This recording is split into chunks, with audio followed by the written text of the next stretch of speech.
Assalamualaikum warahmatullahi wabarakatuh. Apa kabar sahabat Al-Fatah yang dimuliakan Allah? Semoga kita dalam keadaan sehat, dilimpahkan rezekinya dan diberikan keberkahan dunia dan akhirat. Amin ya robbal alamin.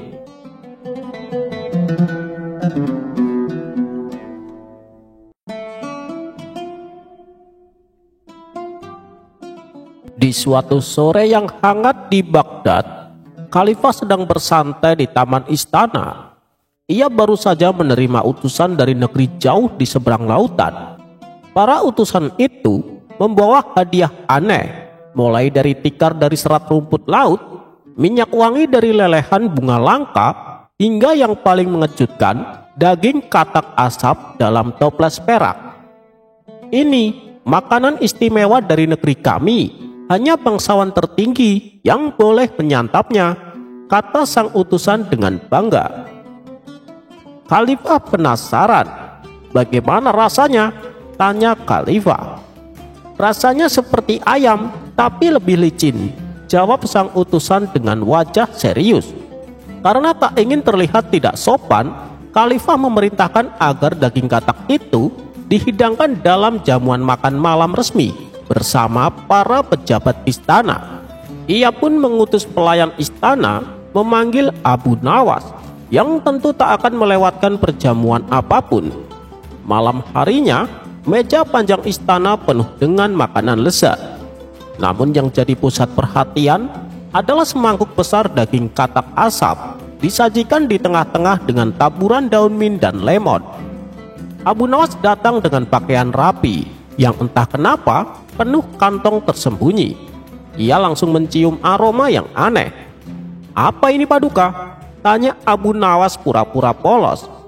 Oh, itu hadiah diplomatik, jawab Khalifah sambil tertawa. Cicipilah Abu Nawas, kau harus menghormati tamu kita, jawab Khalifah. Abu Nawas menatap daging katak itu, lalu menatap para pejabat yang duduk tegang, ragu-ragu untuk mencicipinya. Bahkan Wazir Agung diam-diam menyembunyikan sendoknya di balik sorban. Dengan mantap, Abu Nawas mengambil satu potong, menggigit, lalu ekspresinya berubah aneh. Apa rasanya? Tanya Khalifah penasaran. Abu Nawas mengangkat satu jari. Rasanya seperti penyesalan yang dibungkus dalam kulit licin. Semua orang tertawa. Tapi Khalifah tidak menyerah. Kau harus makan lebih banyak Abu Nawas. Tunjukkan bahwa kita rakyat Baghdad tidak takut daging katak, ujar Khalifah. Tak kehilangan akal, Abu Nawas berkata, Paduka, di kampung hamba, daging katak bukan sembarangan. Ia harus disantap dengan upacara khusus agar khasiatnya keluar, kata Abu Nawas dengan nada serius. Upacara? Tanya Khalifah heran. Benar, tanpa itu daging katak bisa membuat mulut berbicara terus tanpa henti selama 3 hari, jawab Abu Nawas meyakinkan. Dan yang lebih buruk, membuat orang bicara jujur seketika. Para pejabat saling melirik khawatir. Mereka tentu saja lebih memilih berbohong elegan ketimbang jujur blak-blakan. Khalifah tertawa terbahak-bahak. Baiklah, tunjukkan pada kami upacara itu, pinta Khalifah. Abu Nawas berdiri dan berkata dengan lantang. Pertama, semua yang telah mencicipi daging katak harus menyebut satu kebohongan terakhir agar katak tidak mengambil suara mereka. Wazir langsung pura-pura batuk. Panglima militer mendadak sibuk mengikat tali sandalnya. Abu Nawas menunjuk satu persatu. Wazir, silahkan mulai. Saya tidak pernah curi-curi anggaran, katanya dengan wajah pucat. Panglima, saya tidak pernah tidur saat rapat strategi perang. Semua mulai mengaku kebohongan terakhir mereka sambil berkeringat dingin. Ketika giliran Khalifah, ia hanya tertawa. Aku hanya bohong sekali hari ini, waktu bilang aku kuat makan daging katak, ujar Khalifah sambil tertawa. Setelah upacara selesai, Khalifah berkata, cukup, jamuan daging katak ini terlalu berbahaya. Mulai besok kita kembali ke menu biasa, yaitu daging kambing, ujar Khalifah.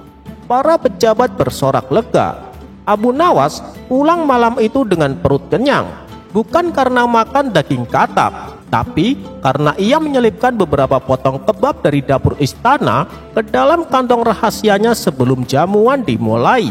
Dan ia berkata pelan sebelum tidur, jika katak bisa membuat orang jujur, mungkin kita butuh lebih banyak katak di istana.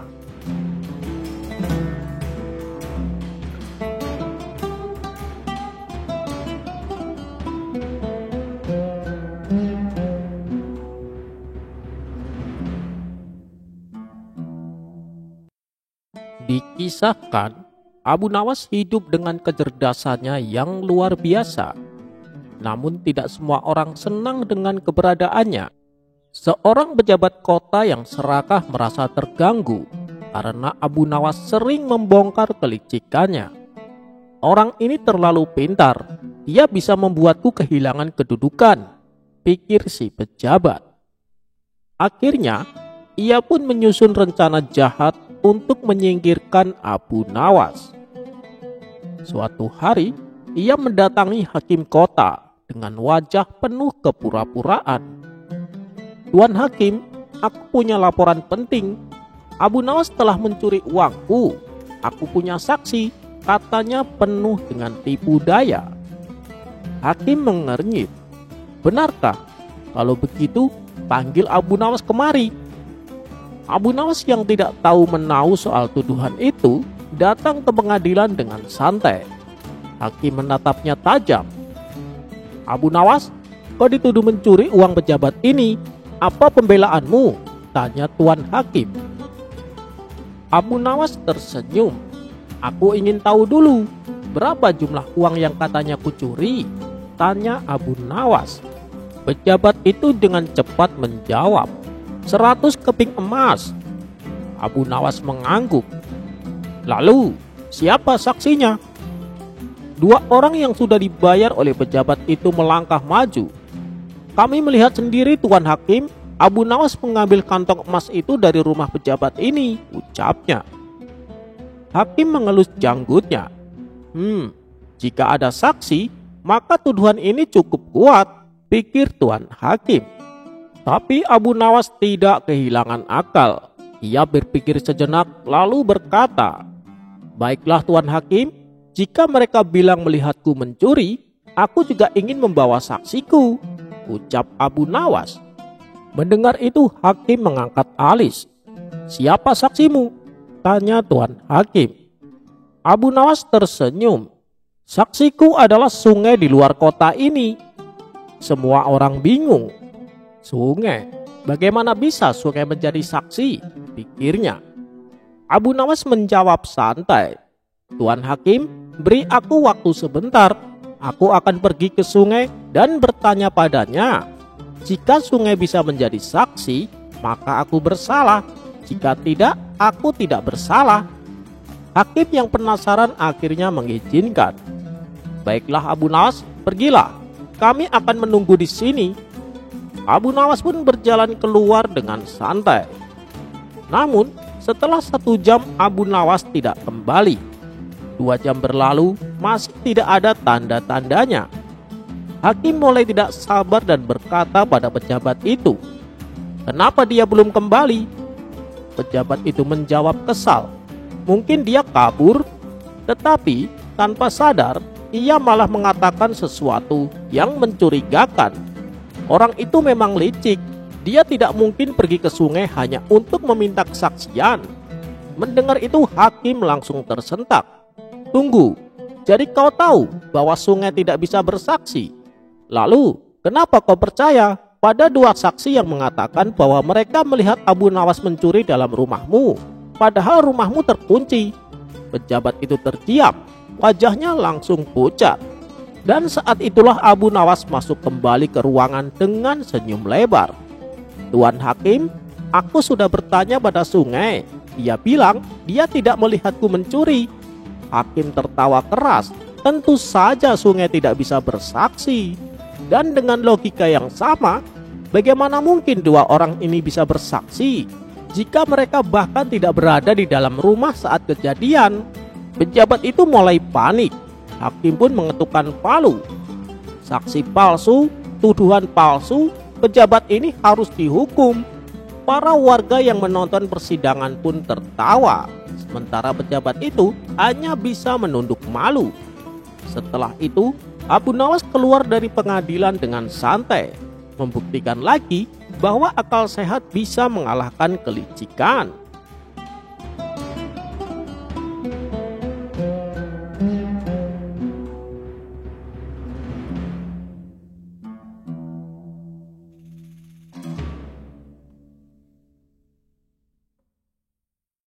Suatu hari Baginda Raja pergi berburu ke hutan.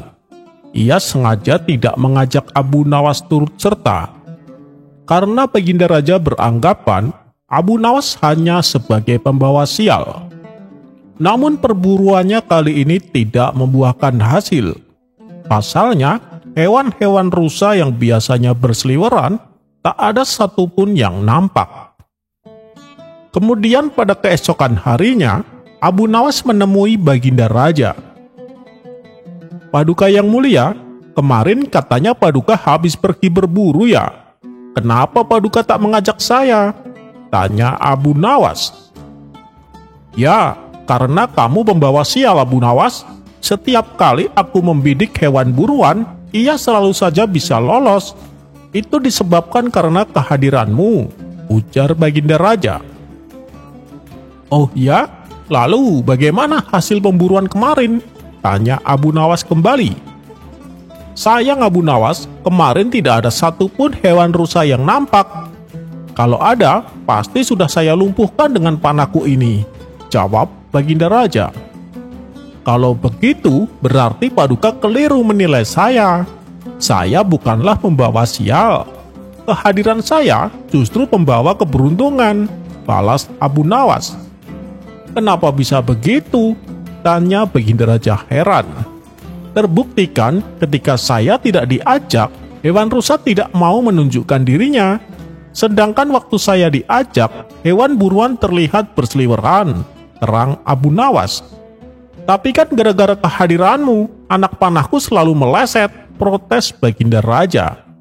"Itu juga merupakan suatu keberuntungan, Paduka," timpal Abu Nawas. "Keberuntungan? Keberuntungan apanya?" tanya Baginda Raja sewot. "Keberuntungan bagi binatang rusa, Paduka. Berkat kehadiran saya, mereka bisa selamat. Itulah sebabnya mereka mau menampakkan dirinya ketika saya ikut berburu dengan Paduka. Karena mereka tahu, dengan kehadiran saya, mereka pasti bisa selamat," tutur Abu Nawas. Spontan Baginda Raja tertawa terpingkal-pingkal.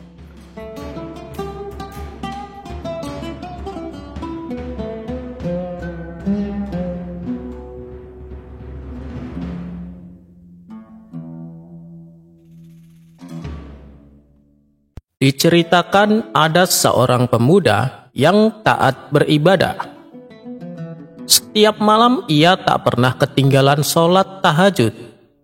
Bahkan dari pagi sampai sore, ia habiskan waktunya hanya untuk beribadah di dalam masjid.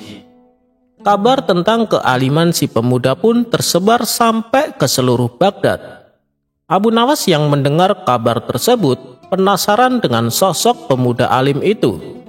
Hingga akhirnya, diam-diam Abu Nawas mendatangi masjid di mana si pemuda biasa melakukan ibadahnya. Namun, setelah beberapa hari mengamati pemuda itu, Abu Nawas merasakan kejanggalan. Karena si pemuda menghabiskan waktunya hanya untuk beribadah dan tidak mau bekerja. Abu Nawas pun lalu menghampirinya. "Hai pemuda, engkau habiskan seluruh waktumu hanya untuk beribadah. Lalu dengan cara apa engkau makan?" tanya Abu Nawas. "Para warga sudah menjamin kebutuhanku. Mereka selalu memberiku makanan secara bergantian," jawab si pemuda. "Bukankah lebih baik jika kau bekerja, supaya kau bisa makan tanpa harus membebani warga?" tutur Abu Nawas. Untuk apa capek-capek bekerja? Dengan menghabiskan waktu untuk beribadah, Allah sudah menjamin kebutuhanku, balas si pemuda. Tapi bukan dengan cara seperti ini. Caramu itu salah, timpal Abu Nawas. Kau berani menyalahkan aku beribadah, hebat sekali kamu.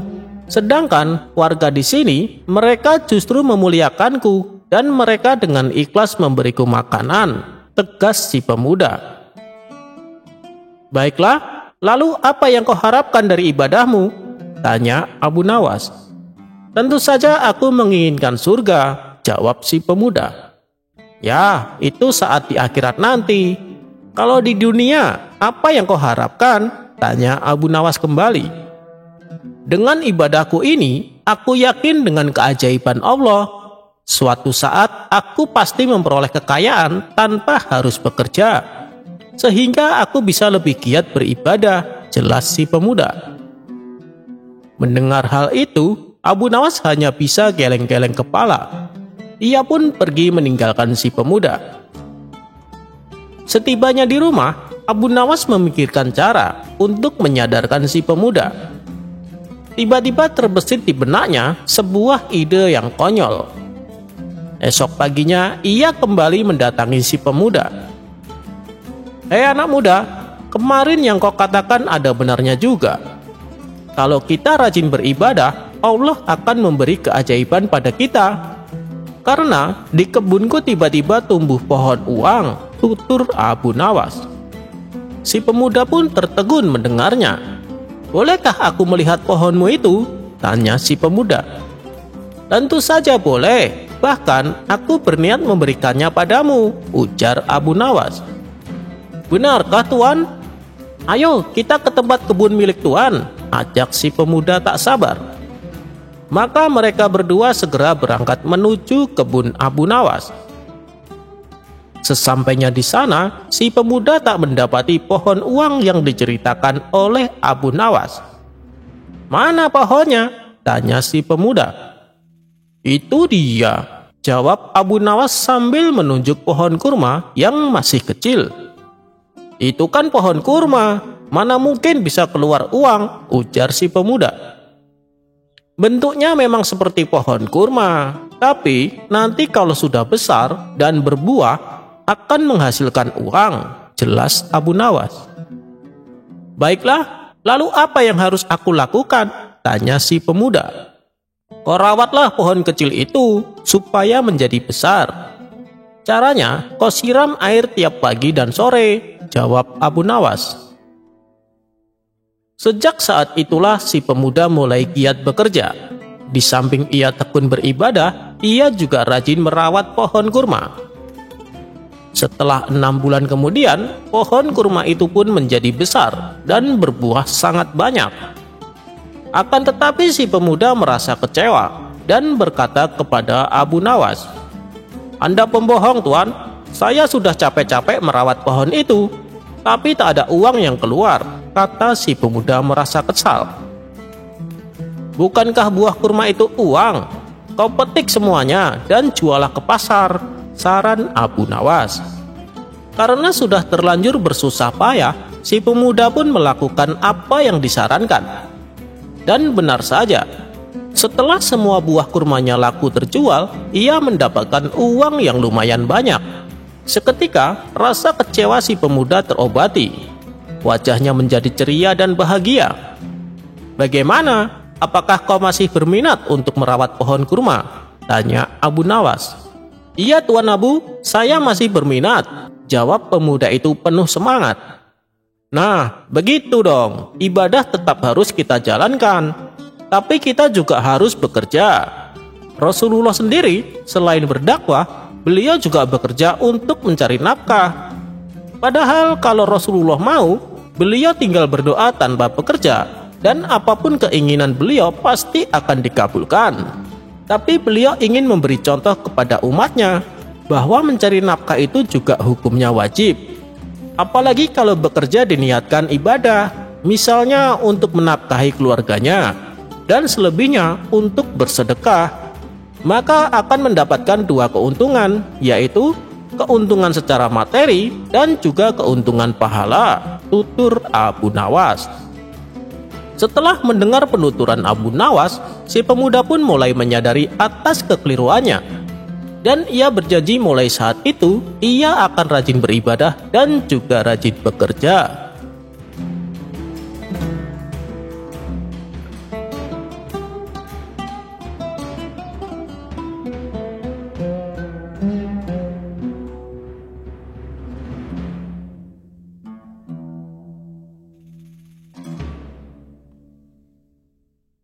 Adhohak bin Alwan adalah seorang raja yang berhasil diberdayai oleh iblis hingga ia menjadi seorang yang jahat. Kejahatan yang ia lakukan tidak tanggung-tanggung. Sang raja menjadi gemar memakan daging manusia. Kisah ini berawal ketika ia kedatangan seorang tamu. Tamu tersebut tak lain adalah iblis yang menyamar dalam bentuk manusia. Adapun sang raja tak mengetahui tentang hal ini. Ia menganggap bahwa tamunya manusia biasa sebagaimana lazimnya. Di hadapan sang raja, iblis mengaku sebagai orang yang pandai memasak dan baik hati. Ia juga menawarkan jasa kepada sang raja agar diangkat menjadi juru masak kerajaan. Permintaannya itu pun disetujui baginda raja. Pada mulanya, rakyat di negeri tersebut sama sekali tidak pernah memakan daging. Begitu pula dengan sang raja dan para menterinya. Kesempatan ini lalu dimanfaatkan iblis untuk menjalankan tipu dayanya yang menyesatkan. Ia memiliki rencana agar sang raja terbiasa memakan daging manusia. Iblis mengawali tipu dayanya dengan memasak telur pada hari pertama ia bertugas. Ternyata sang raja menikmati hidangan tersebut. Wah, hidangan ini enak sekali. Aku baru pertama kali menikmatinya. Apa nama hidangan ini? Tanya sang raja. Ini adalah hidangan telur yang mulia, jawab iblis. Tapi ada yang lebih lezat dari hidangan ini. Itu pun kalau paduka raja berkenan, kata iblis melanjutkan. Oh ya? Apa itu? Tanya sang raja penasaran. Sesuatu yang keluar dari telur, yaitu ayam, pasti akan terasa sangat enak dan lezat, jawab iblis. Baiklah, besok buatkanlah hidangan seekor ayam. Tapi dari mana aku bisa mendapatkannya? Tanya sang raja. Soal itu jangan khawatir paduka, hamba bisa dengan mudah mendapatkannya, jawab iblis. Maka di hari kedua iblis bertugas, ia menghidangkan makanan daging ayam. Karena saking lezatnya, sang raja memakan hidangan tersebut sampai tak tersisa. Apalagi sang raja sebelumnya tak pernah memakan daging. Ia pun kembali memuji masakan si iblis. Paduka raja jangan puas dulu, ada yang lebih lezat dari hidangan ini, kata iblis memberitahu. Oh ya, hidangan apa lagi itu? Tanya sang raja bertambah penasaran. Hidangan daging kambing. Kalau paduka berkenan, besok akan saya sajikan, balas si iblis. Tentu saja sang raja tak menolak. Bahkan ia sudah tak sabar untuk segera menikmatinya. Di hari ketiga, menu hidangan daging kambing disajikan di atas meja makan. Tanpa menunggu lama, sang raja langsung menyantapnya bersama para menteri istana. Mereka pun merasa puas dan memuji kinerja iblis. Di hari keempat, menu hidangan berganti menjadi daging unta. Di hari kelima, menu hidangan berganti menjadi daging sapi. Begitulah seterusnya. Dan sejak saat itu sang raja terbiasa memakan daging. Kejadian ini berlangsung selama beberapa waktu. Hingga pada suatu ketika, iblis meminta suatu hal kepada raja. Wahai raja, engkau telah menghormatiku, maka kali ini izinkan aku mencium bahumu, pinta si iblis. Sang raja pun mengizinkannya. Ketika iblis mencium bahu sang raja, keanehan terjadi. Dari bahu raja tiba-tiba muncul dua ular dan tidak bisa pergi. Dua ular itu tetap tinggal di bahu itu selamanya. Atas kejadian ini, barulah sang raja mengetahui bahwa juru masak istananya adalah iblis. Kau telah membuatku celaka. Apa obatnya? Tanya sang raja. Obatnya adalah otak manusia. Bila kau tak ingin ular-ular itu memangsamu, berilah mereka 4 otak manusia. Jelas si iblis. Setelah berkata demikian, kemudian iblis pergi entah kemana dan tak pernah muncul kembali. Sejak kejadian itu, raja perintahkan salah satu menterinya untuk mencarikan tumbal, yakni 4 manusia. Setelah dibunuh, otak 4 orang ini diambil dan dijadikan makanan ular yang ada di bahu raja. Tragedi ini berlangsung cukup lama, sekitar 300 tahun. Hingga pada suatu hari sang menteri yang biasa membantu raja meninggal dunia. Lalu digantikan dengan menteri yang lain. Menteri yang baru ini cukup cerdik. Ketika ia disuruh mencari 4 manusia, ia memang selalu melaksanakannya. Namun tidak semuanya ia bunuh. Menteri ini hanya membunuh 2 orang dan sisanya dibebaskan. 2 orang yang bebas itu lalu disuruh pergi ke sebuah gunung agar menetap di sana. Sebagai gantinya, sang menteri mencari 2 kambing untuk diambil otaknya, yang kemudian dihidangkan kepada ular yang ada di bahu sang raja. Begitulah yang dikerjakan setiap hari, sampai 700 tahun lamanya. Sehingga orang yang diperintahkan menetap di gunung, lambat laun bertambah semakin banyak, dan mereka pun akhirnya berkembang biak, di mana di kemudian hari mereka dikenal sebagai suku Kurdi. Kisah ini ditulis oleh Al-Quryubi dalam kitabnya yang berjudul Al-Nawadir. Benar atau tidaknya, wallahu alam bisawab. Lewat kisah ini, kita bisa mengambil pelajaran betapa liciknya iblis dalam menggoda manusia.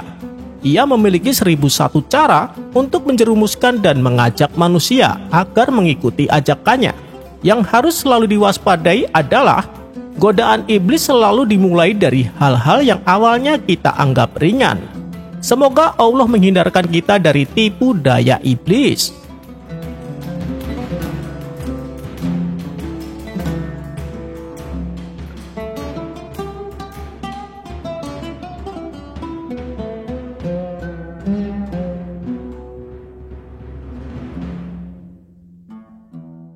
Suatu hari, raja dan Abu Nawas pergi berburu di dalam hutan.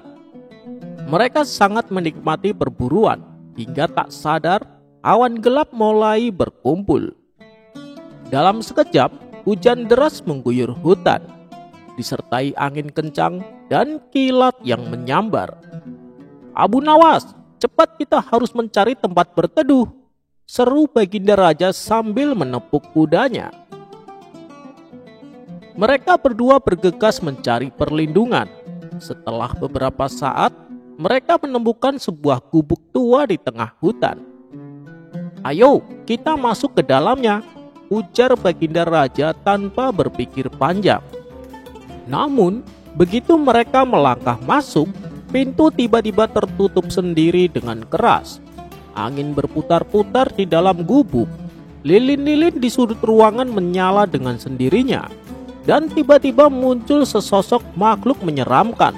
Seorang jin bertubuh besar dengan mata merah menyala dan tawa menggelegar. "Siapa yang berani masuk ke tempatku tanpa izin?"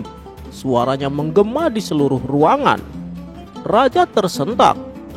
Aku hanya ingin berteduh," katanya dengan suara gemetar. Jin itu menyeringai. "Tidak ada yang bisa keluar dari sini tanpa memenuhi syaratku." Mendengar itu raja makin ketakutan. Jin mulai menunjukkan kekuatannya dengan membuat benda-benda melayang di udara. Kursi, meja, bahkan kayu bakar mulai berputar-putar di sekitar mereka. Kemudian baginda raja menoleh ke Abu Nawas. "Apa yang harus kita lakukan? Aku tidak mau terjebak di sini selamanya," ujar baginda raja. Abu Nawas seperti biasa, ia tetap tenang.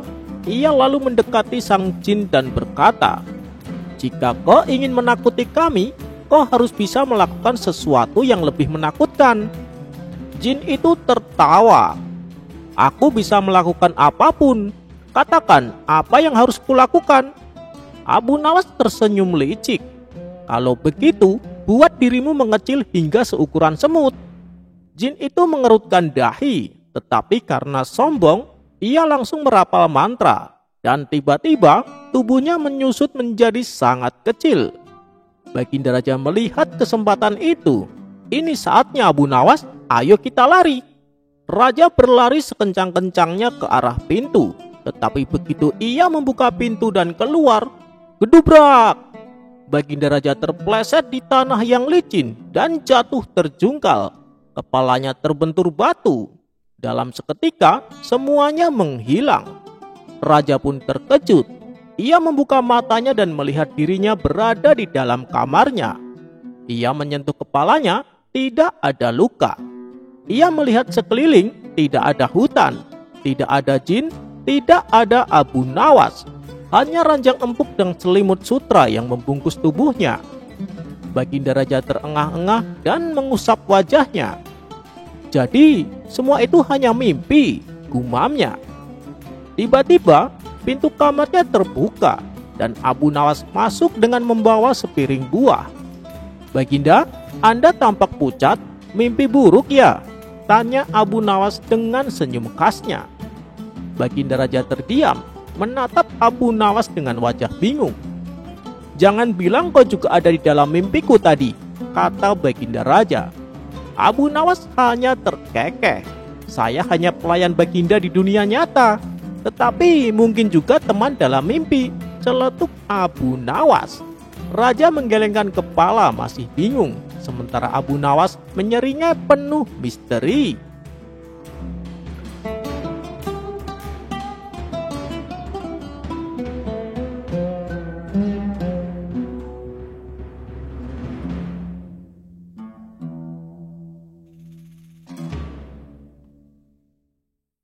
Abu Nawas memiliki banyak santri. Di sela-sela kesibukan, ia selalu menyempatkan diri mengajar santri-santrinya. Setiap hari ba'da sholat asar, para santri berangkat menuju rumah Abu Nawas dengan antusias. Ada seorang santri bernama Ahmad. Ia pendiam namun pintar. Sampai satu ketika, ada seseorang santri bertanya, "Kenapa Abu Nawas begitu perhatian kepada Ahmad?" Abu Nawas menangkap ada kecemburuan di antara para santrinya, hingga suatu ketika dia mengadakan sayembara. "Sayembara apa Tuan Guru?" ujar salah seorang santrinya. "Besok kalian membawa buah kurma. Kurma yang termanis itulah pemenangnya. Sebagai hadiah akan kuberikan sorban," ujar Abu Nawas. Mereka pun berlomba-lomba membeli kurma ke pasar. Ada juga santri yang memetik di kebun orang tuanya. Ahmad sebagai anak yatim dan miskin hanya mempunyai 3 kurma di rumahnya. Saat dia jalan, dia melihat anak kecil menangis, lalu merasa iba dan menghampirinya. "Aku ingin makan buah kurma," kata anak kecil itu. Ahmad memberi 1 butir kurma kepada anak kecil itu. Di tangannya tersisa 2 butir kurma lagi. Namun di perjalanan dirinya bertemu Abu Nawas yang menyamar sebagai seorang pengemis yang lapar. "Aku lapar, berikanlah aku makanan," ujar pengemis itu. "Aku hanya ada 2 butir kurma, kek," kata Ahmad. "Berikanlah saya 1 butir dan satunya lagi untukmu," ujar pengemis tersebut. Ahmad pun memberikan 1 butir kurma. Ia lalu melanjutkan lagi perjalanannya. Sayangnya santri lain tidak ada yang memberikan kurma itu kala Abu Nawas menyamar sebagai pengemis di pinggir jalan. "Enak saja ingin kurma ini. Kurma ini aku beli dengan harga mahal tahu. Dan juga kurma ini untuk sayembara supaya aku memenangkannya," ujar salah seorang santri kepada kakek pengemis itu. Saat di rumah, Abu Nawas dan para santrinya memperlihatkan kurma-kurma terbaik yang dibawanya. "Ini adalah kurma terbaikku, pasti rasanya manis, dan akulah pemenangnya," ujar salah seorang santri. "Oh, belum tentu, pasti kurmakulah pemenangnya," ujar salah seorang santri menimpali lagi. Tiba-tiba Ahmad datang. Ia hanya membawa 1 kurma. Dirinya pun diejek. Ketika hendak membalikan badan untuk pulang, Ahmad dicegah oleh Abu Nawas. "Hei Ahmad, kesini. Jangan pulang dulu," tutur Abu Nawas. Abu Nawas pun bertanya, "Apakah mereka sudah membawa kurmanya?" "Sudah guru," ujar mereka serempak. Santri-santri pun meletakkan kurma tersebut satu persatu termasuk Ahmad. Ketika pengumuman tiba, Abu Nawas mengatakan bahwa pemenangnya adalah Ahmad. Mereka pun banyak yang protes. Kurma jelek dan hanya satu butir bisa menang. Nah, Abu Nawas pun menceritakan bahwa ia menyamar menjadi pengemis ketika mereka di perjalanan. Lalu santri yang memberikan sedekah kurma hanya Ahmad saja. "Memang buah milik kalian lebih bagus dan manis daripada milik Ahmad. Namun buah yang paling manis ialah kebajikan yang kita lakukan, terutama membantu orang yang kelaparan," ungkap Abu Nawas. Sekarang mereka paham kenapa Abu Nawas begitu memiliki perhatian lebih kepada Ahmad. Sebab Ahmad memiliki hati yang lapang untuk saling berbagi, meskipun dirinya sendiri sedang mengalami kesulitan.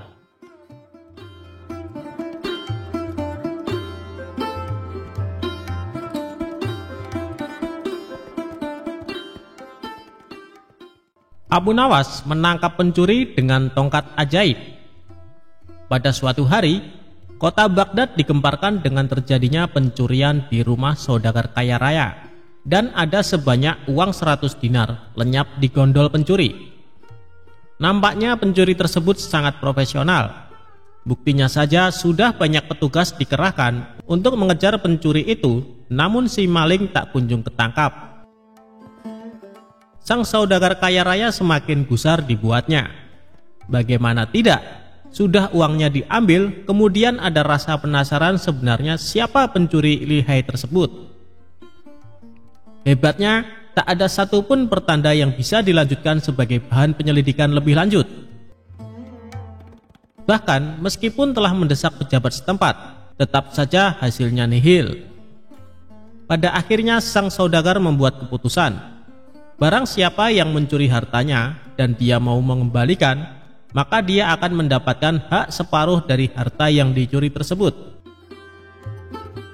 Namun meskipun sudah diberikan pengumuman tersebut, si pencuri tak kunjung memperlihatkan batang hidungnya. Bahkan si pencuri ini merasa nyaman dan aman karena tak satupun orang yang mengetahui ulahnya. Tidak putus asa, sang saudagar akhirnya membuat sayembara baru. Barang siapa yang berhasil mendapatkan pencuri tersebut, maka dia akan mendapatkan seluruh harta tersebut.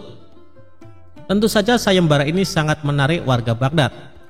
Banyak sekali orang-orang yang mendaftar untuk ikut andil bagian, termasuk si pencuri itu sendiri. Awalnya si pencuri berniat untuk meninggalkan kota Baghdad dengan membawa harta curiannya. Namun setelah dipikir-pikir, kepergiannya hanya akan membuka aibnya. Karena itu, si pencuri mencoba bertahan di kota dengan ikut-ikutan menjadi peserta sayembara. Dia semakin merasa aman saat berkumpul dengan peserta sayembara. Dia sangat yakin kedoknya tidak akan terbongkar. Begitu melihat hasil yang belum jelas terlihat dari sayembara yang sudah dibukanya, sang saudagar akhirnya mendesak sang hakim untuk mendatangkan Abu Nawas. Namun sayangnya, Abu Nawas pada hari itu sedang berada di Damaskus dan baru bisa pulang pada esok harinya. Semua harapan bertumbuh pada Abu Nawas. Kasak-kusuk begitu gencar di kalangan warga. Mereka menebak apakah Abu Nawas mampu menguak teka-teki tersebut. Sementara itu, si pencuri hatinya menjadi ciut karena dia tahu bagaimana kemampuan Abu Nawas dalam memecahkan masalah. Pada keesokan harinya, Abu Nawas datang dengan membawa tongkat banyak sekali. Dan kemudian dia membagikan tongkat-tongkat tersebut kepada semua yang hadir sambil berpesan, "Tongkat-tongkat ini sudah saya mantrai. Kalian bawa pulang. Besok bawa kembali ke sini. Jika salah satu di antara kalian pencurinya, maka tongkat akan bertambah satu telunjuk. Yang bukan pencuri, maka tidak usah khawatir," ujar Abu Nawas. Kemudian semua warga pulang, dan si pencuri bingung bagaimana bisa lolos di esok hari. Setelah memeras otak, dia memutuskan untuk memotong tongkat tersebut sepanjang telunjuk jarinya. Keesokan harinya, semua warga berkumpul dan mengembalikan tongkat kepada Abu Nawas. Pada saat menerima tongkat dari pencuri tersebut, Abu Nawas langsung menangkapnya karena tongkatnya menjadi lebih pendek. Kemudian si pencuri diadili dengan seadil-adilnya. Akhirnya Abu Nawas berhak menerima uang 100 dinar tersebut. Namun uang tersebut dibagikan kepada fakir miskin di kotanya.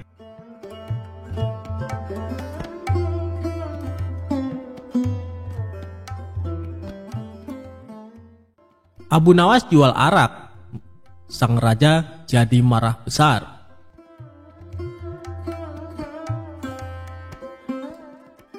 Selalu ada cara yang dilakukan oleh Abu Nawas untuk tidak dimarahi oleh baginda raja. Setiap perbuatan yang dilakukan, pasti ada saja kesalahan yang membuat sang raja marah. Namun bukan Abu Nawas jika tidak bisa membuat sang raja menjadi marah karena perbuatan Abu Nawas. Abu Nawas sendiri menjadi terkenal karena puisinya yang jenaka dan lucu. Tidak berhubungan dengan tema-tema tradisional seperti tema padang pasir, tetapi juga berbicara tentang kehidupan kota dan menyanyikan kegembiraan meminum anggur, serta cinta dari anak laki-laki muda dengan humor nakal. Kisah Abu Nawas kali ini menceritakan sang raja marah besar karena kedapatan Abu Nawas menjual arak.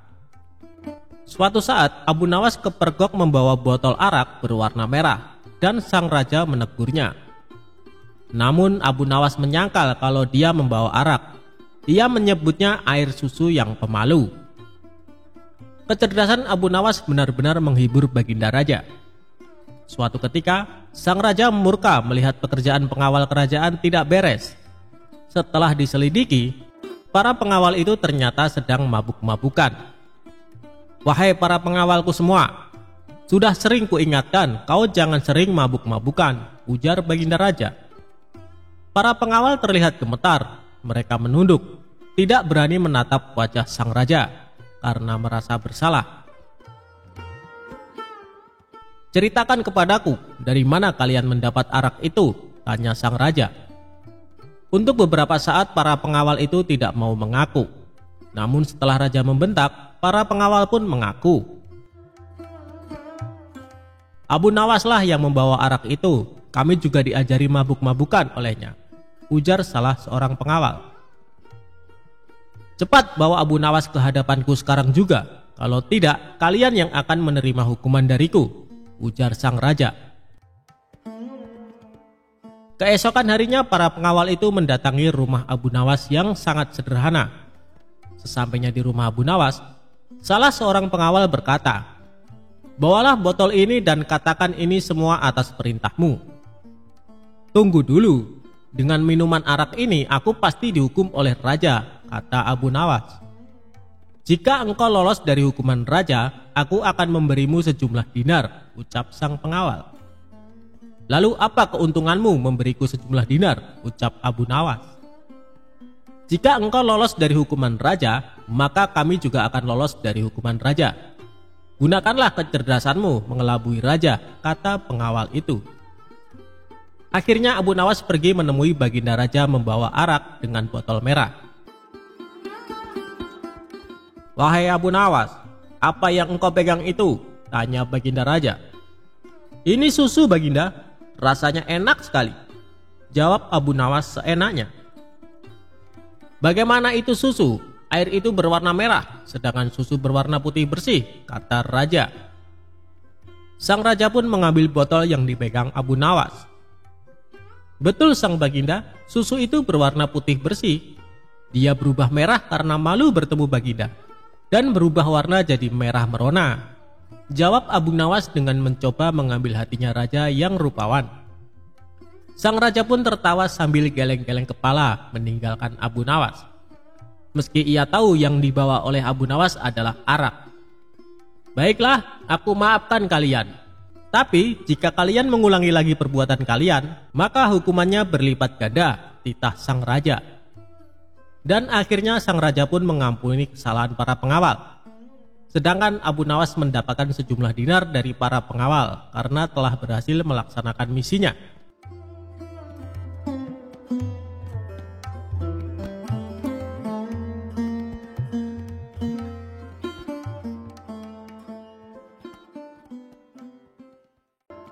Ketika Abu Nawas disuruh khutbah Jumat. Abu Nawas adalah seorang penyair yang sangat cerdik dan pintar.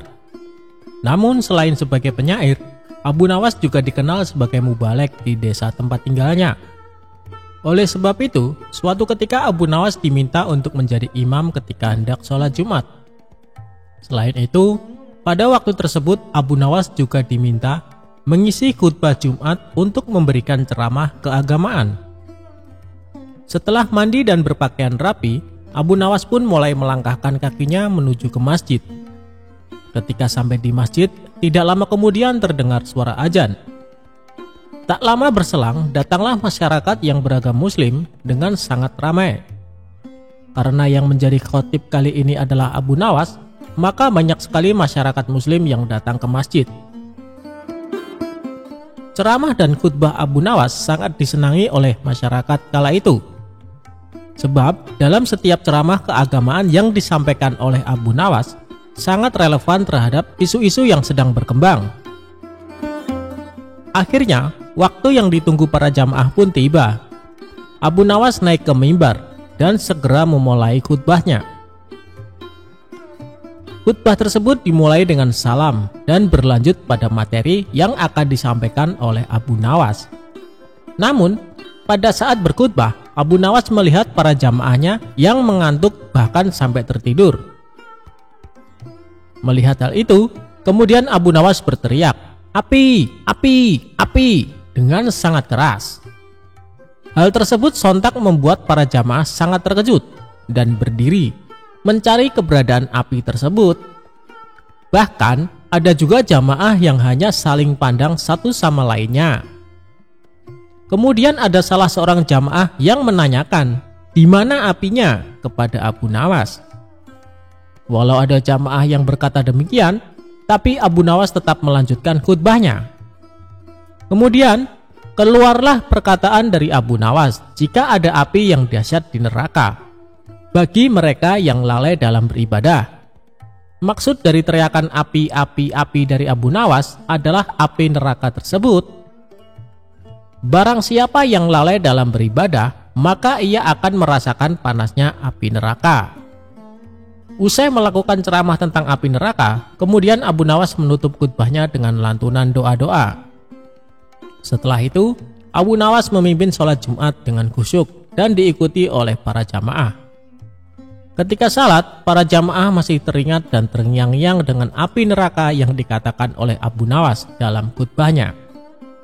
Walau awalnya terkesan gagal dalam memberikan ceramah keagamaan karena banyak yang mengantuk dan tertidur, namun sesungguhnya Abu Nawas berhasil membuat para jamaah untuk selalu rajin beribadah. Sebab para jamaah selalu ingat dengan khutbah Abu Nawas, di mana saat itu ia mengatakan, mereka yang malas beribadah akan merasakan panasnya api neraka.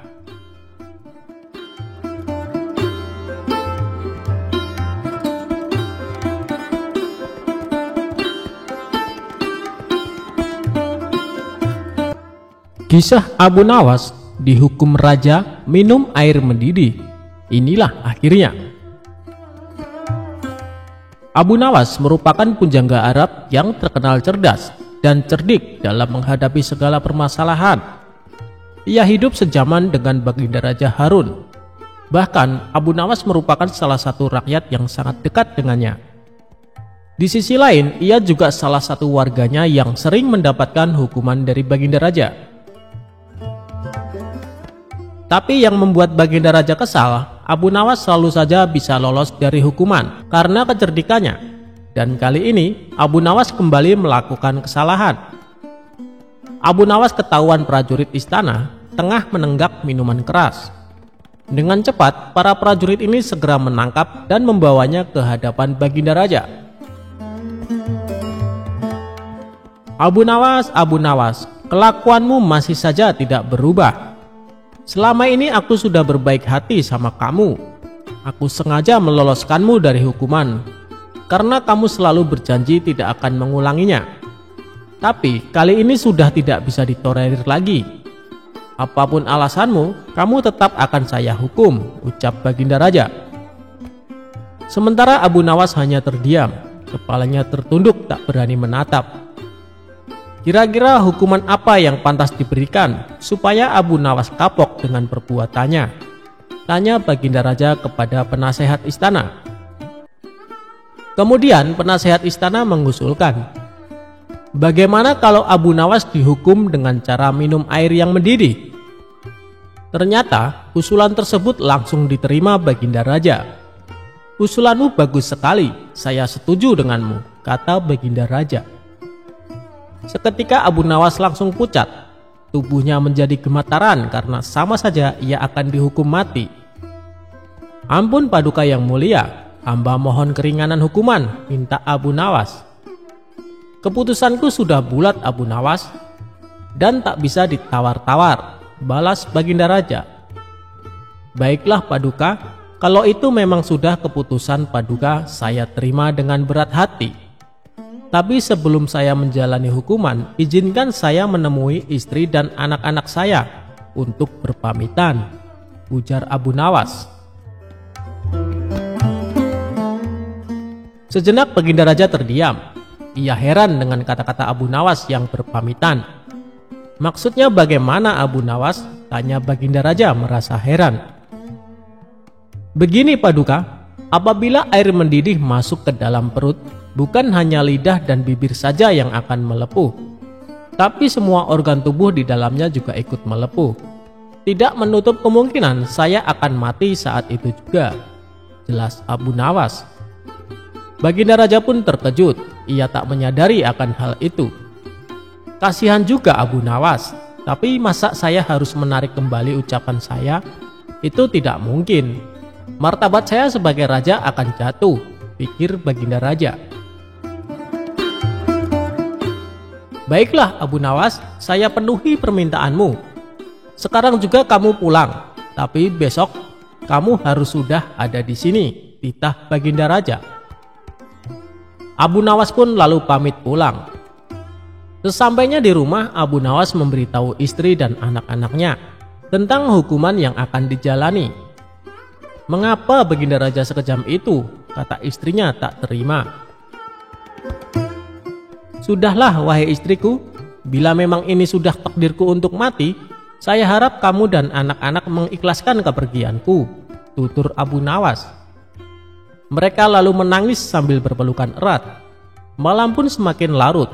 Abu Nawas masih belum dapat memejamkan mata. Ia terus meratapi nasib yang tengah dihadapinya. Namun ia terus mencari cara bagaimana supaya bisa lolos dari hukuman Baginda Raja.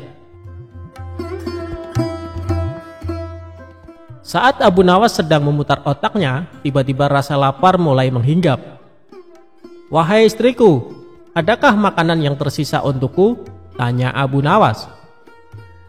Saya sudah menyiapkan sop panas di atas meja, tapi sepertinya sekarang sudah dingin, jawab sang istri. Sudah dingin, memangnya kapan kamu membuat sopnya?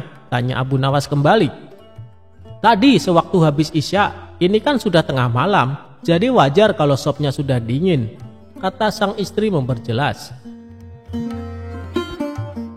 Saat itu terbesitlah di otak Abu Nawas akan ide yang cemerlang. Tapi Abu Nawas sengaja tidak memberitahu istrinya, sebab ia tidak ingin rencananya menjadi berantakan. Setelah menjelang pagi hari, Abu Nawas mengumpulkan para tetangganya, dan ia memberitahu mereka bahwa dirinya akan dihukum mati, dan ia meminta agar para tetangganya ini ikut bersamanya ke istana. Berita mengejutkan ini tentu saja membuat para tetangganya kaget. Ia tak menyangka Baginda Raja bisa sekejam itu.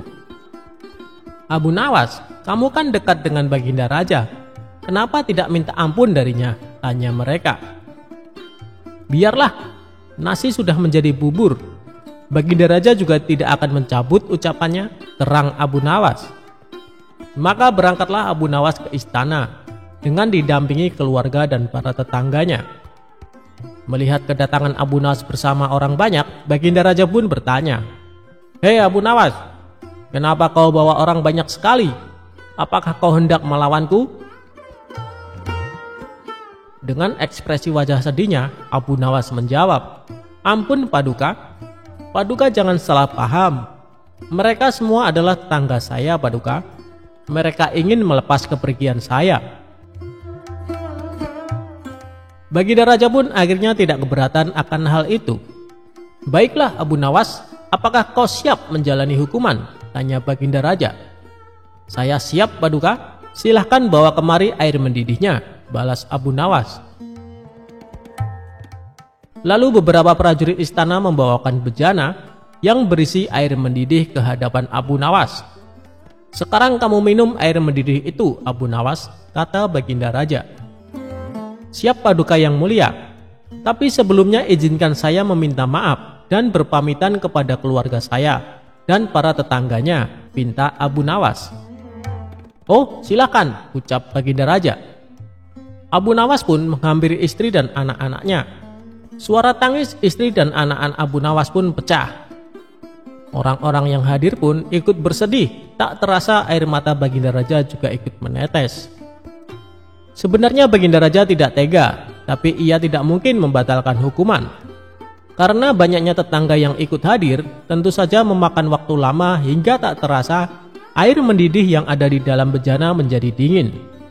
Setelah Abu Nawas selesai berpamitan, ia segera mengambil air di bejana dan meminumnya sampai habis. Tentu saja Abu Nawas tidak mengalami suatu apapun, sebab air yang ada di dalam bejana sudah menjadi dingin. "Paduka yang mulia, saya sudah menjalani hukuman. Izinkan saya pulang," pinta Abu Nawas. Melihat hal itu Baginda Raja menjadi bengong. "Hei Abu Nawas, bukankah saya menyuruhmu minum air mendidih?" tanya Baginda Raja. "Benar Paduka, tapi air di bejana itu kan tadinya mendidih. Jangan salahkan saya kalau air itu menjadi dingin. Saya hanya melakukan apa yang seharusnya saya lakukan," jawab Abu Nawas. Dengan kecerdikannya inilah Abu Nawas kembali lolos dari hukuman maut. Ia pun dibolehkan pulang oleh Baginda Raja bersama anak istri dan para tetangganya. Itulah kisah kecerdikan Abu Nawas dalam menghadapi permasalahan dalam hidupnya.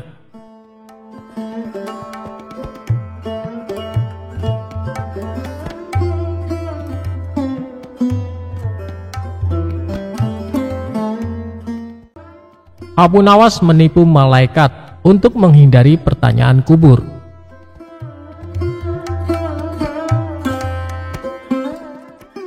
Abu Nawas adalah seorang sosok yang dekat dengan Khalifah Harun. Semasa hidupnya, Abu Nawas dikenal sebagai orang yang cerdik, jahil, dan kerap membuat orang sekitarnya jengkel. Tidak hanya pada manusia, kejahilan Abu Nawas juga pernah terjadi kepada malaikat. Dia mengelabui malaikat Mungkar dan Nakir ketika Abu Nawas wafat. Hal ini bermula ketika Abu Nawas menjadi buronan sang raja yang ketika itu marah kepadanya.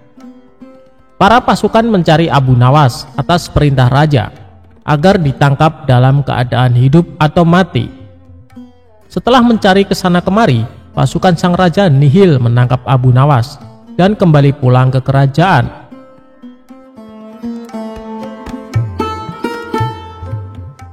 Mengetahui pencariannya berakhir, Abu Nawas pulang ke rumahnya untuk kemudian sholat 2 rakaat. Usai sholat, dia memberikan surat wasiat kepada istrinya.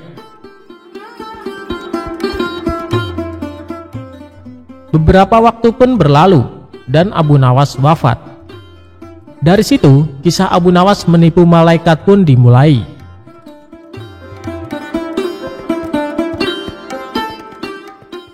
Sebelum wafat, Abu Nawas memberikan wasiat agar istrinya mengkafaninya. Alih-alih memintanya dengan yang baru, dia minta agar ketika wafat dipakaikan kain kafan usang, jelek atau lusuh. Kain kafan tersebut seolah-olah seperti kain kafan orang yang sudah lama meninggal. Berdasarkan kisah yang sudah turun-menurun, diceritakan kalau Abu Nawas pun sudah berada di alam kubur. Namun, kebingungan melanda malaikat Mungkar dan Nakir. Tugas malaikat tersebut adalah menanyakan atau menguji keyakinan orang yang sudah meninggal. Mereka bingung karena arwah tersebut menggunakan kain kafan kotor dan lusuh, tidak seperti orang yang baru meninggal. Kedua malaikat itu pun berdebat, apakah orang tersebut merupakan penghuni lama atau baru di alam kubur. Setelah berdebat panjang, kedua malaikat bersepakat untuk menanyakan keimanan arwah tersebut. Man Rabbuka, atau siapa Tuhanmu? Tanya malaikat Mungkar. Mendengar pertanyaan itu, Abu Nawas sedikit ketakutan dan hening sesaat untuk kemudian menjawab pertanyaan malaikat. Wahai malaikat, tidakkah kau tahu bahwa kain kafanku ini sudah lama? Bukan orang yang baru meninggal dunia, jawabnya. Mendengar jawaban itu, malaikat makin dibuat bingung dan terdiam. Mereka bingung dengan penampilan Abu Nawas yang lusuh, namun kondisi kuburannya masih terlihat baru. Perdebatan pun kembali terjadi sambil pandangannya tak lepas dari Abu Nawas. Pada akhirnya, malaikat mendapat suatu keputusan. Malaikat memutuskan kalau Abu Nawas adalah penghuni lama dan tidak menanyakan lebih lanjut. Kedua malaikat itu lantas pergi dan berpindah ke kuburan lain dan bertanya-tanya apakah mereka sedang dijahili. Konon, kisah Abu Nawas mengelabui malaikat itu meniru Umar bin Khattab yang dikisahkan berani membentak malaikat Mungkar dan Nakir.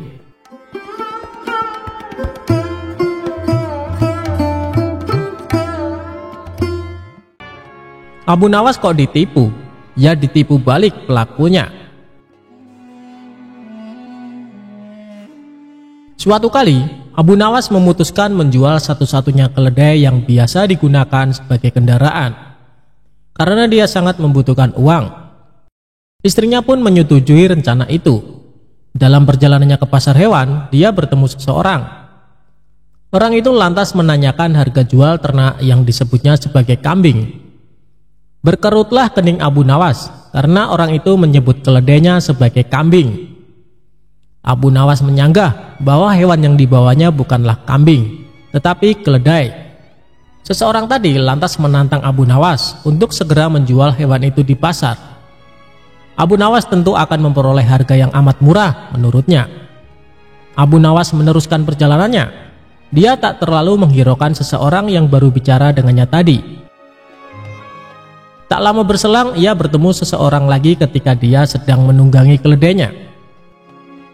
Dia menanyakan mengapa Abu Nawas menunggangi seekor kambing yang bukan merupakan hewan tunggangan. Abu Nawas tentu saja langsung menyangkal dan menyebut bahwa hewannya itu adalah keledai yang merupakan hewan kendaraan. Orang kedua yang bicara dengan Abu Nawas ini mempersilahkan Abu Nawas untuk menanyakan sendiri kepada orang-orang di pasar, apakah hewannya itu kambing atau keledai. Kali ini Abu Nawas lagi-lagi tak ambil pusing soal kambing atau keledai. Abu Nawas berjalan lagi menuju ke pasar. Belum sampai di pasar, dia bertemu lagi dengan seseorang yang menyaksikan bahwa hewan yang dibawa itu merupakan keledai.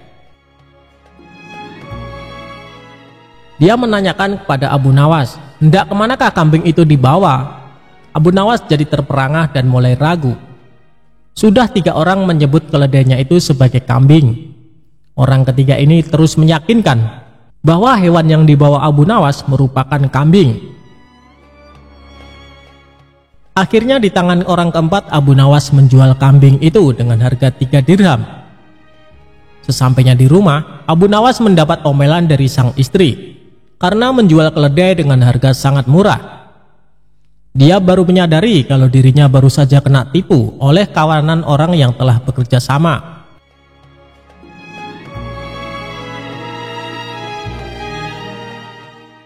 Bersama rasa dongkolnya, Abu Nawas merencanakan sesuatu untuk membalas penipu itu.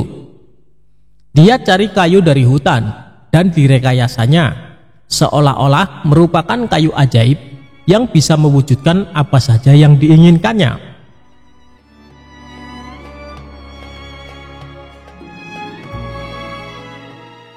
Kesempatan pun tiba. Suatu kali, Abu Nawas menyadari bahwa 4 orang yang menipunya sedang berada di satu lokasi dengannya. Aksi pun dimulai dengan menuju warung untuk makan.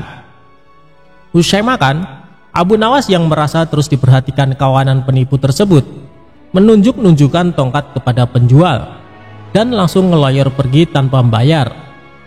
Hal ini tentu membuat para penipu tertarik. Mereka mendatangi Abu Nawas dan menawar untuk membeli tongkat sakti itu. "Kami bersedia membeli tongkat itu dengan harga tinggi," ujar salah satu dari mereka. "Berapa?" tanya Abu Nawas pura-pura tertarik. 100 dinar, kata mereka. "Mantap." Dengan berpura-pura berat hati, Abu Nawas melepas tongkat itu dengan harga 100 dinar. Wah, untung besar bagi Abu Nawas. Para penipu mencoba ke warung dan membayar makan dengan menunjuk-nunjuk tongkat ke arah si penjual. Namun sayang, keajaiban tongkat tak mempan. Ternyata, berdasarkan penjelasan si empunya warung, Abu Nawas bisa makan hanya dengan memainkan tongkat ajaib itu karena sebelumnya dia telah meninggalkan sejumlah uang di warung itu. Abu Nawas kok dilawan? Hahaha.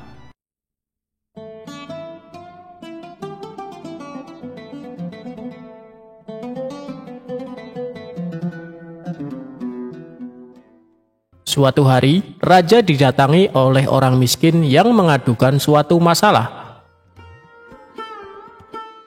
"Apa masalahmu, Tuan? Cobalah ceritakan padaku," kata sang raja. "Nama saya Abu Sukun. Saya orang miskin. Di sebelah rumah saya ada orang kaya. Orang kaya itu menyuruh saya membayar uang karena saya dituduh mencium bau makanannya tanpa izin. Bagaimana saya bisa menghindari bau makanannya sementara rumahnya bersebelahan dengan rumah saya, tuanku?" kata Abu Sukun. "Apakah Anda sudah membawa kasus ini ke pengadilan?" tanya raja. "Sudah, tuanku. Namun hakim telah menghukum saya untuk membayar 100 dinar atas permintaan orang kaya itu. Saya tidak punya uang untuk membayar sebanyak 100 dinar. Orang miskin seperti saya, dari mana saya mendapatkan uang sebanyak itu?" jawab Abu Sukun dengan sedih. "Jika hakim telah mengambil keputusan, itu artinya kau bersalah dan harus membayar dendanya," kata raja. Tiba-tiba Abu Nawas berbisik kepada raja. Raja mengangguk tanda setuju dengan Abu Nawas.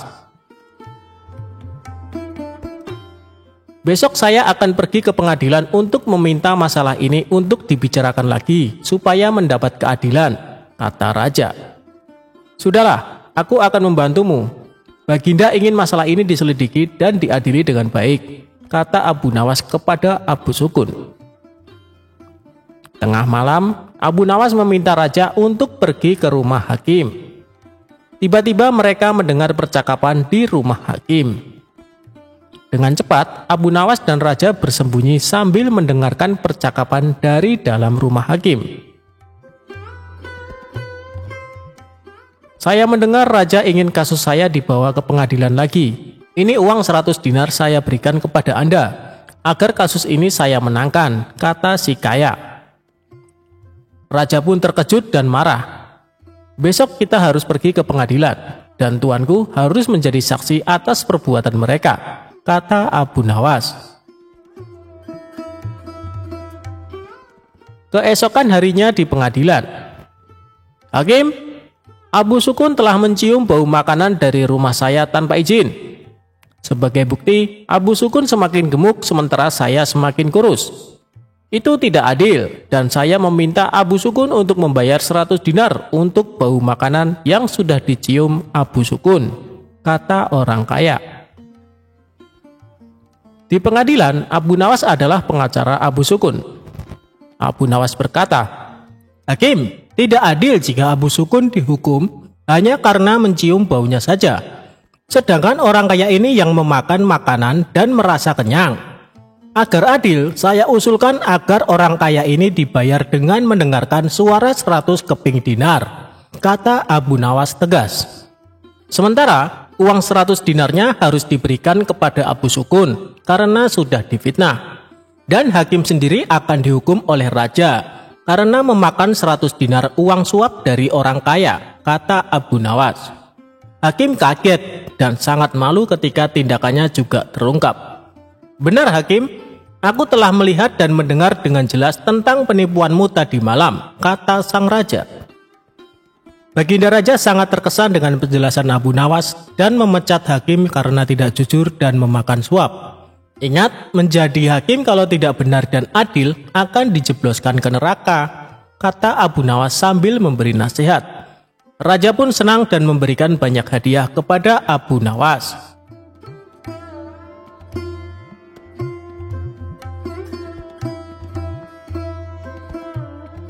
Abu Nawas akan disembelih dan dijadikan bubur oleh rakyat Badui.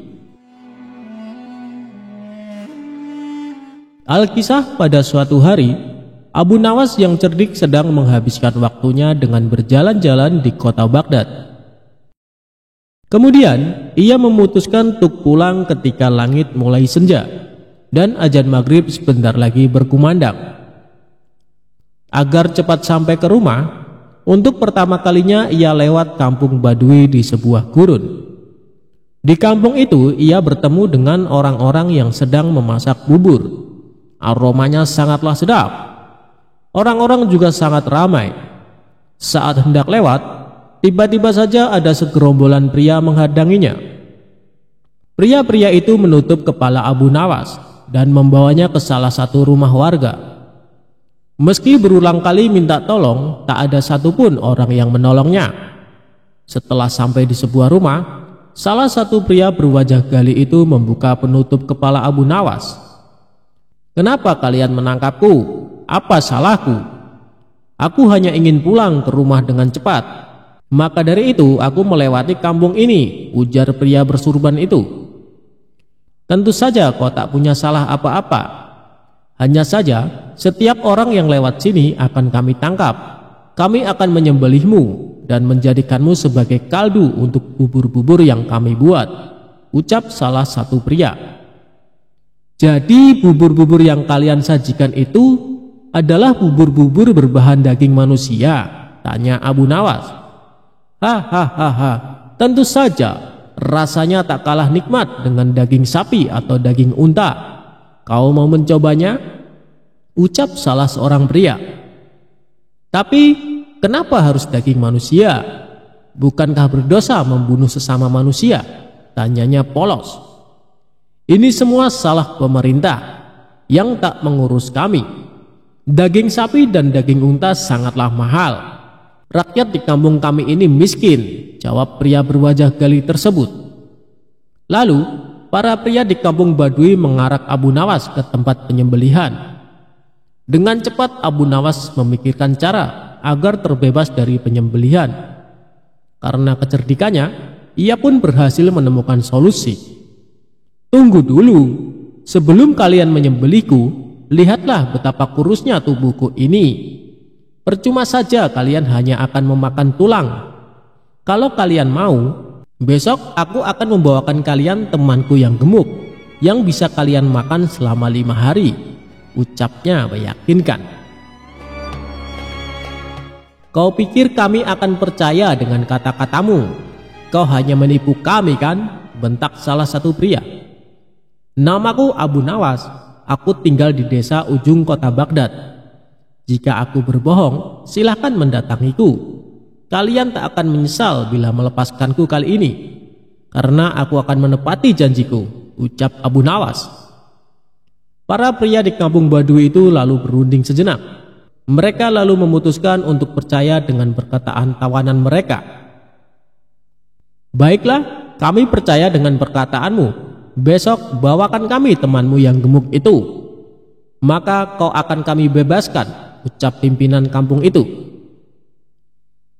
"Baiklah, besok sebelum maghrib aku akan membawa temanku kemari," jawabnya. Mereka lalu saling berjabat tangan sebagai tanda janji. Akhirnya Abu Nawas pun berhasil membebaskan diri. Dalam perjalanan pulang, ia lalu memikirkan strategi selanjutnya agar benar-benar terbebas dari warga kampung Badui. Setelah berpikir sejenak, akhirnya ia berhasil menemukan solusi. Aha, aku mendapatkan ide. Bukankah tadi para pria di kampung Badui mengatakan kalau Baginda Raja tak peduli pada mereka? Mending aku bawa Baginda saja ke sini. Ditambah lagi Baginda Raja sangat gemuk karena ia jarang bergerak, ujarnya dalam hati. Lagian hal yang aneh bila Baginda tidak mengetahui bila ada orang yang berbuat keji dan tega membunuh, serta mengonsumsi sesama manusia karena alasan ekonomi. Baginda harus tahu fakta mencengangkan ini, imbuhnya.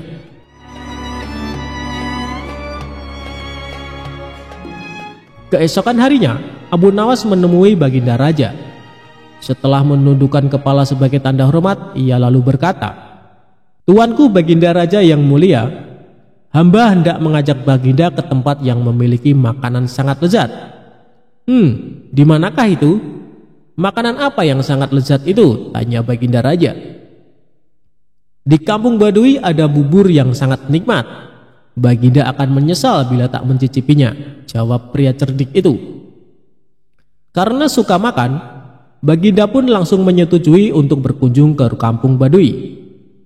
Baiklah, aku akan datang ke sana bersama dengan para pengawal. Awas saja jika ternyata makanan tak enak, ucap Baginda. Tapi hamba sarankan Baginda tak mengajak para pengawal, sebab para rakyat di kampung tersebut tak suka keramaian, bujuk pria bersorban itu. Sebagai gantinya, hamba akan menemani dan melindungi Baginda ke sana, imbuhnya. Baiklah kalau begitu, ayo kita segera ke sana, ucap Baginda Raja. Mereka pun berjalan ke kampung Badui. Sesampainya di sana, Abu Nawas mengajak Baginda Raja ke rumah warga yang kemarin hendak memenggalnya. Baginda, tunggulah di sini sejenak. Hamba akan menemui penjual bubur itu, ucapnya. Kemudian Abu Nawas ke rumah itu dan menemui para pria yang ternyata sudah menunggunya. Lihatlah, aku menepati janjiku. Kubawakan kalian orang yang gemuk sesuai janjiku kemarin, ujarnya. Para pria di kampung itu tidak tahu bila pria yang mereka hadapi adalah Baginda Raja. Dengan cepat, mereka lalu menyekap Baginda Raja. Dalam hati Abu Nawas berkata, jika Baginda pandai, maka ia akan menemukan cara terbebas dari para pria itu. Dan kalau bodoh, matilah ia disembelih. Sebelum para pria melakukan penyembelihan, Baginda pun berkata, "Tubuhku emang gemuk, tapi dagingku sedikit. Tubuhku ini kebanyakan berisi lemak, tak enak bila dijadikan santapan. Daripada menyantapku, mendingan aku bekerja saja menjadi pembuat peci. Aku bisa membuat peci yang bagus dan harganya mahal. Kalian bisa menjual peci buatanku ke orang-orang di istana. Mereka akan membelinya dengan harga mahal." Imbuh Baginda mencoba mengelabui warga kampung Badui. Lalu, para kanibal itu pun setuju dengan saran Baginda Raja. Mereka lalu mengurung pemimpin istana itu di sebuah penjara. Baginda mulai membuat peci. Agar diselamatkan oleh para pengawal istana, Baginda memberikan sepucuk surat di dalam peci yang ia buat. Surat tersebut berisi, "Hai menteriku, tolonglah aku. Aku di kampung Badui disekap oleh para warga di sini. Berapapun harga peci ini tolong belilah, lalu selamatkan aku." Setelah itu Baginda menyerahkan peci buatannya ke salah seorang pria. "Jual saja peci ini ke para menteri di istana. Mereka pasti menyukainya," ucap Baginda Raja. Di satu sisi, istana sedang gempar karena Baginda Raja tak kunjung kembali. Para pengawal istana telah mencari, tapi tak kunjung bisa menemukan sang raja. Mereka tak pernah menyangka bila raja mengunjungi kampung Badui. Keesokan harinya, salah satu pria dari kampung Badui datang ke istana. Ia menemui salah satu menteri dan menjual peci yang dibawanya. Karena indah, menteri itu pun tertarik untuk membelinya. "Wah, peci ini nampak sangat mengagumkan dan mewah. Siapa yang membuatnya?" Seleranya pasti sangat tinggi, ucap menteri kerajaan. Tentu saja bagus, aku akan membawanya lagi besok bila kau mau peci yang lain, ujar pria itu. Baiklah, besok bawakan aku peci yang lain ya, aku akan membelikan ayahku. Ngomong-ngomong, dari mana asalmu, ujar sang menteri. Hamba dari kampung Baduy, tuan. Kalau begitu hamba pamit undur diri, jawab sang penjual peci. Saat sedang mencoba peci, sang menteri kerajaan kaget karena di dalam peci itu terdapat sepucuk surat dari Baginda Raja. Kemudian menteri kerajaan itu meminta para pengawal untuk mendatangi kampung Baduy. Mereka berhasil menemukan dan menyelamatkan Baginda Raja. Masyarakat Baduy tak menyangka bila yang mereka tangkap adalah seorang raja. Atas perintah raja, orang-orang di kampung Baduy dibunuh karena perbuatan mereka sangat jahat. Keesokan harinya, Baginda Raja memerintahkan para pengawal untuk menangkap Abu Nawas. Ia hendak menghukum mati pria yang telah menjebaknya itu. Abu Nawas pun ditangkap ketika sedang sholat. Setelah salam, ia langsung dibawa para pengawal untuk menemui sang raja. Begitu melihat wajah pria yang telah menjebaknya, wajah sang raja sangat marah. "Hai kau lelaki becik, bisa-bisanya kau mempermainkanku. Apa maksudmu menjadikanku sebagai tumbal untuk rakyat di kampung Baduy? Perbuatanmu sangatlah tidak pantas. Kau pantas untuk dihukum mati," teriak raja. Dengan sikap tenang, Abu Nawas pun menundukkan kepalanya dan berkata, "Ya, tuanku Baginda Raja yang bijak, sebelum Baginda menjatuhkan hukuman mati kepada hamba, perkenankan hamba menyampaikan beberapa hal." "Baiklah, cepat katakan, waktumu tak lama," jawab Baginda Raja. "Ya tuanku Baginda Raja, sebenarnya alasan hamba menyerahkan Baginda kepada penjual bubur itu untuk menunjukkan kenyataan pahit di negeri yang Baginda pimpin.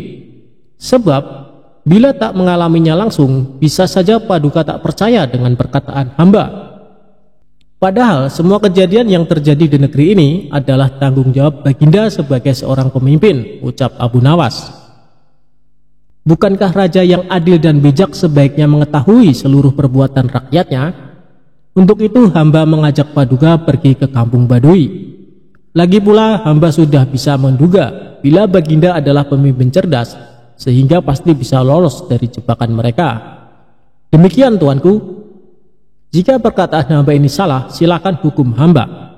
Bila hamba tak bersalah, tapi tetap mendapatkan hukuman, hamba tidak akan ikhlas, sehingga dosa akan menjadi tanggung jawab tuanku di akhirat kelak," imbuh Abu Nawas. Setelah mendengar ucapan tersebut, hilanglah amarah Baginda Raja.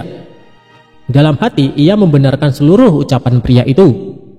Selama ini ia merasa belum sepenuhnya memperhatikan rakyatnya, sehingga kampung Baduy pun terlantar dan menjadi kanibal.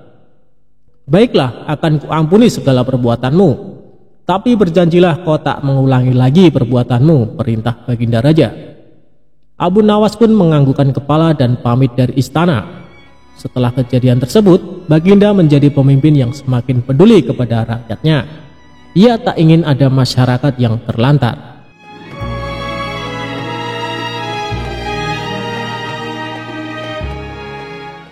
Abu Nawas menjebak si tukang sihir.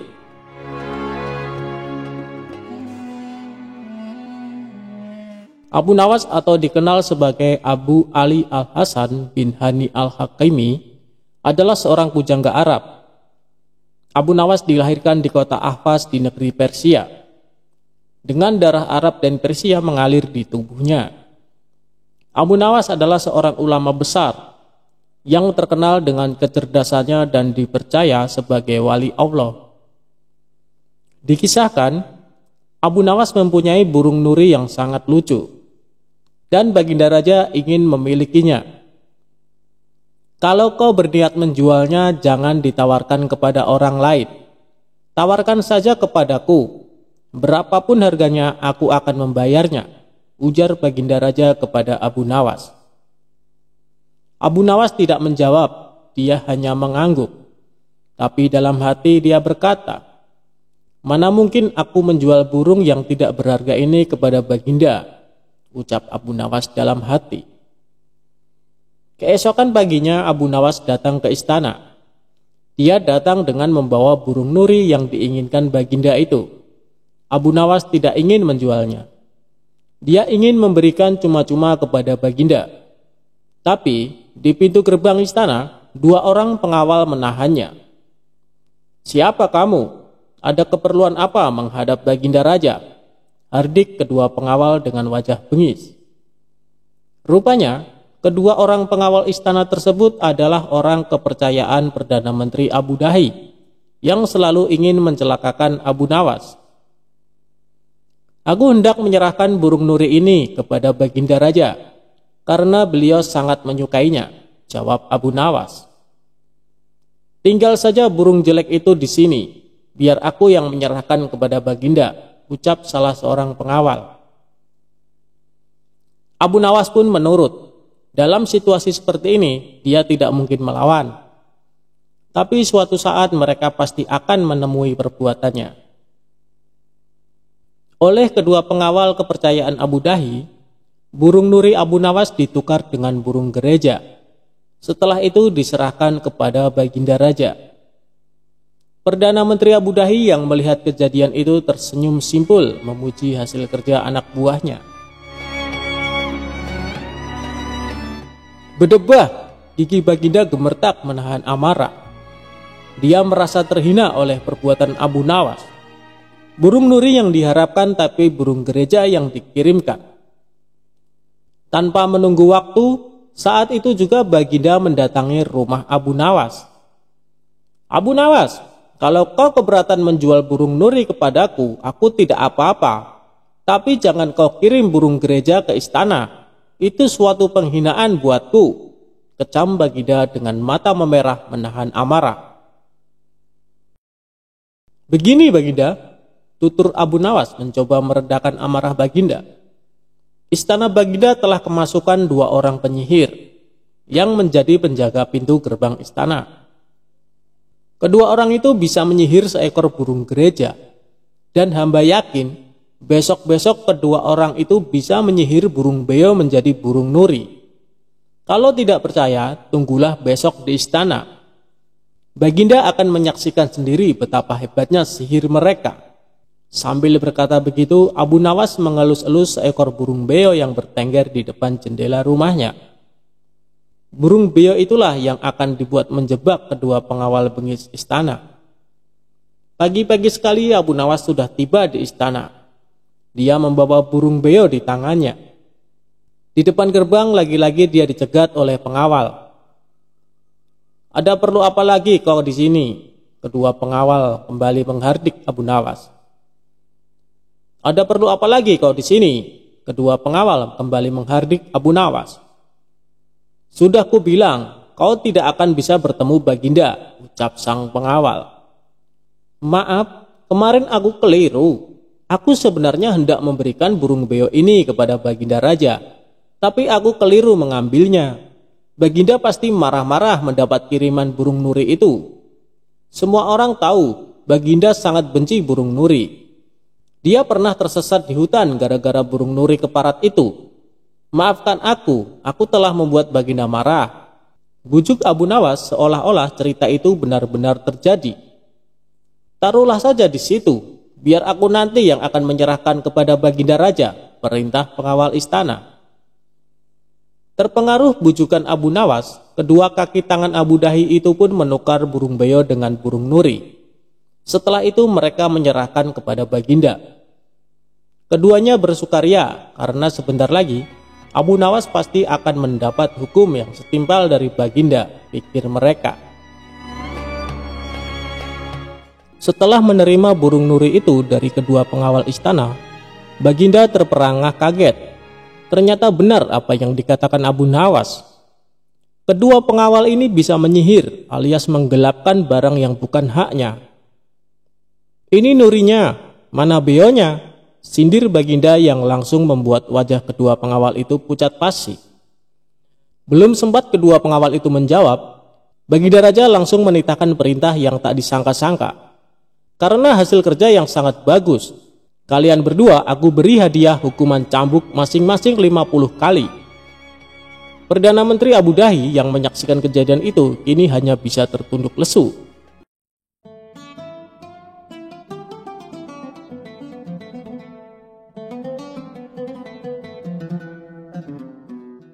Abu Nawas terkenal dengan sosok yang jenaka, sehingga tak jarang masyarakat terhibur dengan tingkah lakunya.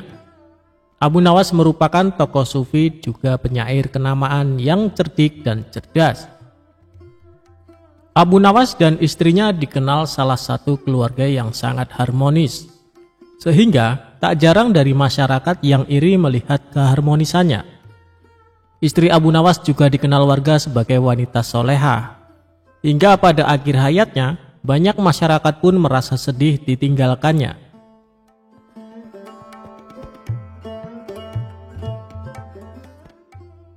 Dikisahkan pada suatu ketika, Abu Nawas ditinggal wafat istrinya.